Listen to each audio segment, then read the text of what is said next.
रामेश्वरी के कांपते हाथ राकेश के हाथों में लिपटे थे। राकेश मन में उफनती चीखों और आंखों में अटके आंसुओं के ज्वार को लिए एकटक बस आखिरी सांसें गिन रही अपनी दादी की ओर देखता रहता है। दादी, दादी। शिश, अब तो बस मेरी बात ध्यान से सुन।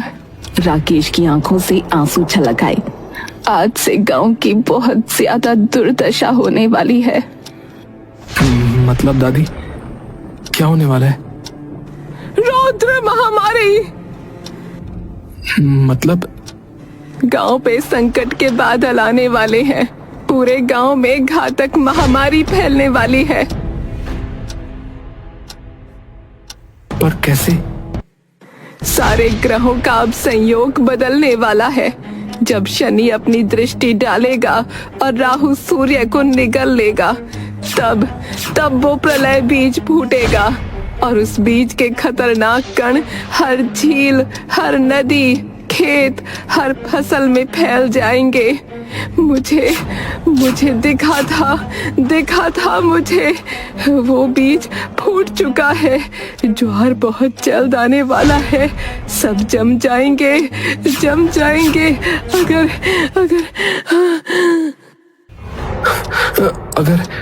अगर क्या दादी? अगर क्या दादी? बोलो ना। रामेश्वरी तभी धीरे से राकेश को अपनी ओर खींचती है। सुन मेरी बात ध्यान से। मैं तुझे वो बात बताने जा रही हूँ जो कभी मेरी परदादी ने मुझे बताई थी और उनकी दादी ने उन्हें। हमारे अलावा ये बात किसी को नहीं पता, क्योंकि अगर ये बात किसी गलत कानों में पड़ी तो सर्वनाश फैल जाएगा चारों ओर। तो किसी को मत बताना। कौन सी बात दादी? कौन सी बात? सुन मेरी बात ध्यान से। ना तू कुछ खाना ना पीना, सीधा जा कालवन। कालवन? पर वहां का तो रास्ता बंद है ना। जंगली जानवर रहते हैं वहां पर। नहीं, वहीं तुझे वो मिलेगी। क्या मिलेगी? मेरे खानदान की खास खिचड़ी और हमारी पुश्तैनी रसोई, जिसके बारे में सिर्फ मेरे खानदान की औरतों को पता है। खास खिचड़ी? मतलब? रामेश्वरी तभी लंबी लंबी सांसें भरने लगी और चारपाई पर लेटी जोर से अपने पोते का हाथ पकड़ लेती है। याद रखना कि जब लोग जम जाएंगे तो उन्हें सिर्फ बर्फ ठीक कर पाएगी। जब वो बर्फ धीमी आंच पर पिघलेगी तो वो खास खिचड़ी बनेगी जो सबको बचा पाएगी। बस इतना कहकर रामेश्वरी की पकड़ ढीली होने लगी और उसका हाथ चारपाई पर जा गिरा। दादी, दादी, दादी उठो ना दादी, दादी, दादी। राकेश जोर जोर से रामेश्वरी को हिलाकर उठाने की कोशिश करने लगा। राकेश दादी की आंखों पर से हाथ फेरकर उनकी आंखें बंद कर देता है। एक चिता जो जल रही है, उसके पीछे राकेश खड़ा है। उसकी आंखों में आंसू हैं। आखिर दादी ने मुझे ही क्यों कहा वहां जाने को? मैं क्या कर लूंगा? कमजोर, पतला दुबला सा। तभी राकेश के कंधे पर एक हाथ आता है। राकेश तभी अपने बगल में देखता है कि उसकी बुआ खड़ी है। सब ठीक हो जाएगा। राकेश बिना कुछ कहे अपना सर झुका लेता है। रामेश्वरी के अंतिम संस्कार की सारी विधियां पूरी हो जाती हैं, लेकिन पूरा वक्त राकेश की जुबान से एक शब्द भी नहीं निकलता। ठीक हो? कमला एक गहरी सांस लेती है। माँ ने बता दिया तुझे खास खिचड़ी के बारे में? राकेश तभी चौंक कर कमला की ओर देखता है। आपको कैसे पता? क्यों नहीं पता होगी? हमारी पीढ़ियों की सभी औरतों को पता है। तो मतलब मम्मी को भी नहीं पता? उन्हें क्यों पता होगी भला? सिर्फ हमारे कुल की औरतें हैं, उन्हें पता है। तो फिर मुझे क्यों बताई? खुद को देखा है, किसी का भी दुख देखकर रो पड़ता है। तेरा दिल तो एक औरत से भी ज्यादा कोमल है। ऐसे मर्द बहुत मुश्किल से मिलते हैं आजकल। अरे पर नहीं, क्यों? और किसको? तेरे पापा को बोलती। जिसे एक संतरा भी छीलना पड़ जाए तो उसमें भी वो तेरी माँ को बोल देता है छीलने के लिए। राकेश हल्का सा मुस्कुराता है। तो मतलब आपको भी पता है कि प्रलय बीज फूटने वाला है? ये सुनते ही कमला एकदम से चौंक कर खड़ी हो जाती है। क्या प्रलय बीज आ गया है? आपको ये नहीं पता था? नहीं, उन्होंने बस इतना बताया था कि तुझे बताएंगी। राकेश भी खड़ा हो जाता है। देखो, शांत हो जाओ आप। आपको क्या हो गया एकदम से? और जरूरी थोड़ी है कि फूटा ही होगा। दादी ने देखा थोड़ी था फूटते हुए। जब अपनी आखिरी सांसों में वो प्रलय बीज फूटता हमारे कुल की किसी भी औरत को अपने स्वप्न में दिखे तो समझो वो सच में फूट चुका है। चारों तरफ उसके कण फैल चुके हैं। अगर उससे बचना है तो उस घास खिचड़ी को बनाना पड़ेगा श्वेत रसोई में। है? किसकी रसोई? हमारा असली कुल नाम, तेरी दादी का और मेरा कुल नाम श्वेत। अच्छा, पर वहां पे जाके मुझे बनाना पड़ेगा क्या? और नहीं तो क्या, वहां भी क्या मम्मी बना देगी तेरी? पर खिचड़ी तो यहाँ भी बन सकती है ना? नहीं, वहां पे एक खास ऐसी चीज तुझे मिलेगी जिसकी 7 बूंदें सिर्फ उसमें डालनी है तुझे। कौन सी चीज? वो हमें भी नहीं पता, पर वो ही इस बीज के असर को काट पाएगी। अच्छा। हाँ, यही तो वो राज है जो सिर्फ हमारी पीढ़ियों की औरतों को पता है। और अब तुझे भी। बेटा, जल्दी से तुझे वहां जाना पड़ेगा। वक्त आ गया है। अब पूरे गांव की जान बस तेरे हाथों में है।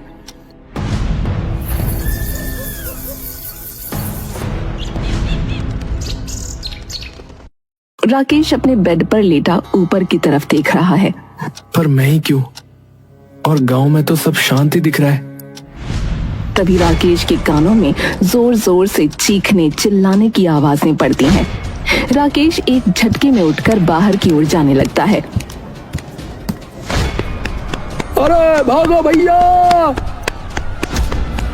अरे भागो!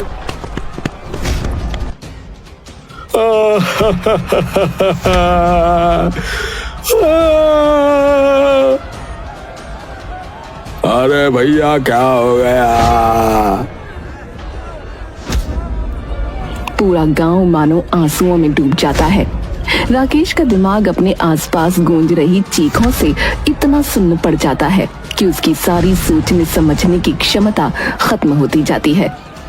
तभी राकेश को दिखता है कि एक औरत दौड़ती हुई कहीं जा रही है। तभी राकेश उसके पास दौड़ता हुआ जाता है और उसके सामने आकर खड़ा हो जाता है। काकी, क्या हुआ है? हट सामने से, जाने दे मुझे। अरे पर हुआ क्या है? मेरे छोरे को कुछ हो गया है, हट जा। अरे पर हुआ क्या, ये तो बताओ काकी, शायद मैं कुछ मदद कर दूं। अरे मेरा छोरा रोटी खा रहा था आराम से, पता नहीं खाते खाते क्या हुआ, एकदम से नीचे गिर पड़ा, मुंह टेढ़ा हो गया, शरीर को जरा भी ना हिला पा रहा, पता नहीं लकवा कैसे आ गया। काकी तभी उसे धकेल कर अपने सामने से हटा देती है और दौड़ती हुई वहां से चली जाती है। ये सुनते ही राकेश एकदम दंग रह जाता है। राकेश के दिमाग में बस अपनी दादी के कहे वो आखिरी लफ्ज गूंज रहे थे। सारे ग्रहों का अब संयोग बदलने वाला है। जब शनि अपनी दृष्टि डालेगा और राहु सूर्य को निगल लेगा, तब वो प्रलय बीज फूटेगा और उस बीज के खतरनाक कण हर झील, हर नदी, खेत, हर फसल में फैल जाएंगे। मुझे मुझे दिखा था मुझे। वो बीज फूट चुका है। ज्वार बहुत जल्द आने वाला है। सब जम जाएंगे अगर राकेश की आंखों में एकदम से मौत का खौफ उतर गया। राकेश तभी के तभी मुड़कर जंगल की तरफ दौड़ने लगा। राकेश जैसे ही जंगल में जाता है, उसे दिखता है कि नीचे मिट्टी में कई सारे पशु पक्षी गिरे हुए हैं। राकेश दौड़कर पास जाता है तो उसे दिखता है कि सभी जानवर आंख खोले एकदम स्थिर पड़े हैं। हे भगवान, जानवरों को भी लगवाया है।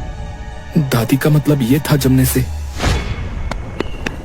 राकेश दौड़ता हुआ जंगल के निषिद्ध भाग में चला गया, जहां एक लंबा चौड़ा जाली का दरवाजा लगा था। राकेश वो जाली का दरवाजा लांघकर वहां से निकल जाता है। पर वो खिचड़ी कहाँ मिलेगी? कहाँ पर? कुछ समझ नहीं आ रहा है। राकेश दौड़ता हुआ आगे बढ़ ही रहा होता है कि तभी उसके सामने एक नदी आ जाती है, जिसका पानी खूब तेजी से बह रहा था। हे भगवान, अब इसे कैसे पार करूं? इसका बहाव तो इतना तेज है कि हाथी को भी एक पल में बहा ले जाएगा। क्या करूं? राकेश नदी के किनारे रुकता है। पानी तेज बह रहा है और सफेद झाग बन रहे हैं।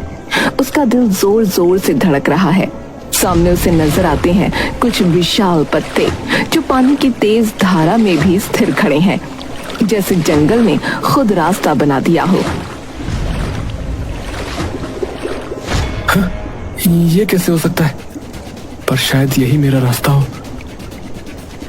नीचे उसकी नजर पड़ती है एक मजबूत पत्थर पर, जो नदी के किनारे थोड़ा ऊपर उभरा हुआ है। धीरे धीरे वो उस पर कदम रखता है। पत्थर गीला होने की वजह से उसका पैर थोड़ा फिसलता है, लेकिन वो संतुलन बना लेता है। ओम शांति शांति। दादी ने सिखाया था कि जल्दी बिल्कुल भी नहीं करनी है।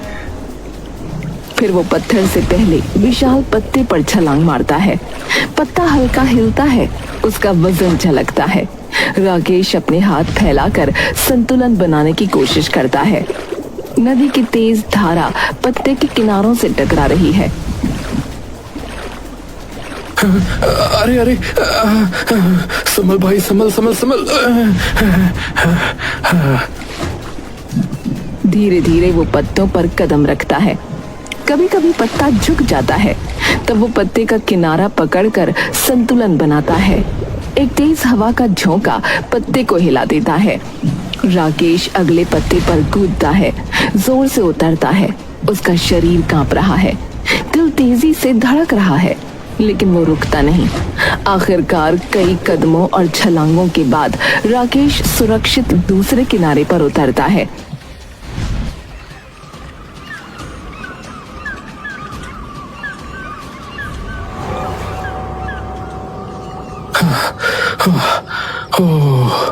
हाय राम, बाल बचे। जय हो प्रभु, बाल बचे। राकेश धीरे धीरे आगे बढ़ने लगता है कि तभी बड़ी बड़ी और मोटी बेलें उसके सामने खड़ी हो जाती हैं और एक दीवार सी बनाकर राकेश का रास्ता रोक देती हैं। अब ये क्या हुआ? रास्ता तो इन बेलों ने बंद कर दिया है, वो भी पूरा का पूरा। तभी अचानक राकेश की नजरों के सामने का मंजर धुंधला पड़ने लगता है। अरे ये क्या हो रहा है? राकेश अपनी आंखें मसलकर इधर उधर देखने लगता है। धुंध कहां से आ गई? हे भगवान, अगर थोड़ी भी देर हो गई तो पता नहीं तब तक सबको क्या हो जाए। रास्ता दिखाओ प्रभु।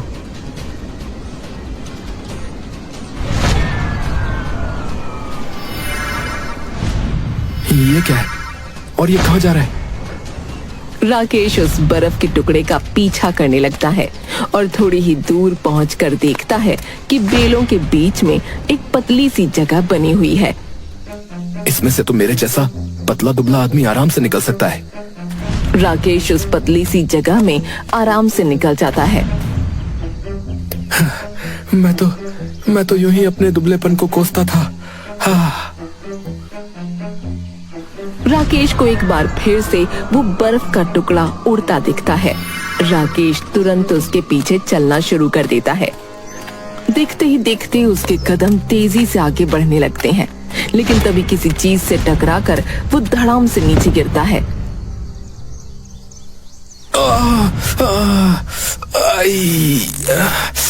अबे यार राकेश, क्या कर रहा है भाई? अबे आराम से काम ले, धैर्य से, शांति से। धैर्य रख, सांस ले, प्राणायाम कर। हाँ हाँ हाँ हाँ, आराम से आराम से आराम से सोच। हाँ। राकेश धीरे धीरे अपने कदम आगे बढ़ाता है और थोड़ी ही देर बाद उसे भारी धुंध में चमकती हुई रोशनी दिखाई देती है। राकेश जैसे उस रोशनी का पीछा करता जाता है, धुंध वैसे वैसे छंटती जाती है। धीरे धीरे धुंध छंटती है। राकेश आगे बढ़ता है और अचानक उसे सामने एक पुराना गांव दिखता है।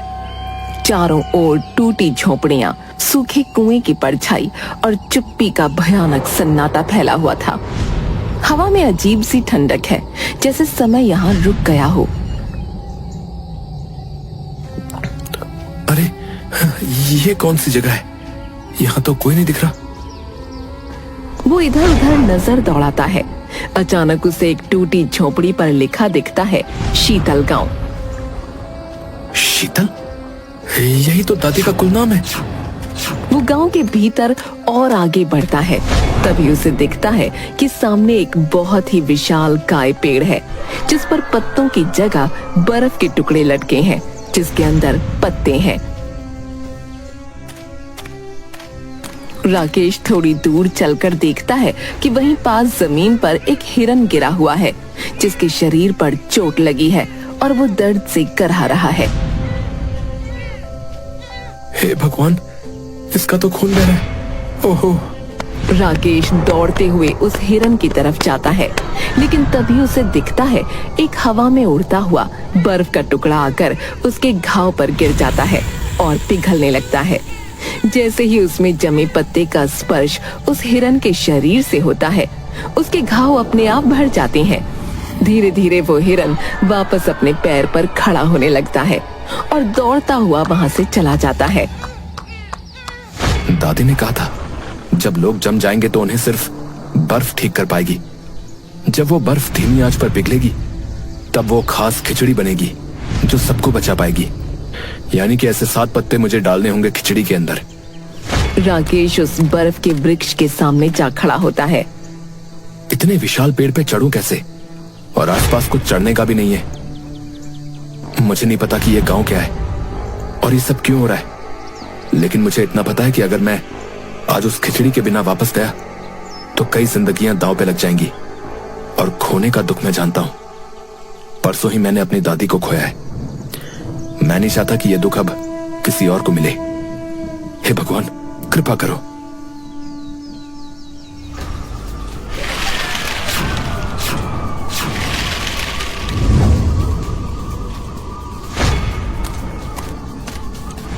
यही है पुश्तैनी रसोई। राकेश तुरंत सारी सामग्री इकट्ठा कर चूल्हे पर खिचड़ी चढ़ा देता है और आखिरी में वो 7 बर्फ के टुकड़े उसमें डाल देता है। और देखते ही देखते बर्फ के टुकड़े पिघल जाते हैं और उसके अंदर के पत्ते उस खिचड़ी में घुल जाते हैं। बन गई। राकेश एक पतीले में सारी खिचड़ी रखकर जल्दी से गांव में ले जाता है और सीधा उन काकी के घर आता है। काकी अपने बेटे के बगल में बैठी थी और सिर पर पट्टी कर रही थी। काकी, लो बस 1 चम्मच ये खिचड़ी खिला दो और ये एकदम ठीक हो जाएगा। पर कैसे? अरे खिलाओ ना, मैं कह रहा हूँ ना, ये एकदम से ठीक हो जाएगा, देखना। काकी उस खिचड़ी को अपने बेटे को खिला देती है और देखते ही देखते उसका शरीर हिलने लगता है। अरे अरे, ये तो कमाल कर दिया बेटा तूने, मैं तो तेरे पाँव पड़ूं। अरे अरे, इसकी जरूरत नहीं है काकी।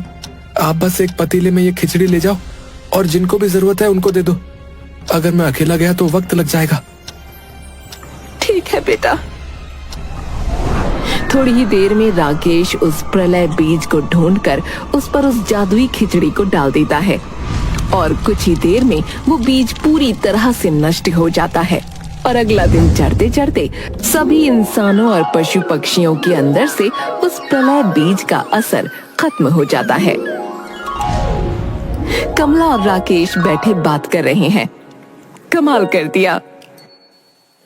वैसे पत्ते तो यूं भी खिला सकते थे, तो खिचड़ी में मिलाकर क्यों? क्योंकि सिर्फ वो पत्ते जवाब नहीं था, वो पत्ते जब खिचड़ी में जाके मिले तब वो दवा बनी। ओह अच्छा अच्छा। जी हाँ बेटा जी।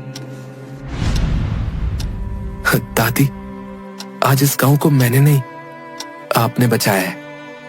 अगर मेरे साथ आपकी सीख नहीं होती तो अब तक तो ये पूरा का पूरा गांव खत्म ही हो चुका होता। धन्यवाद दादी, आपका बहुत बहुत धन्यवाद।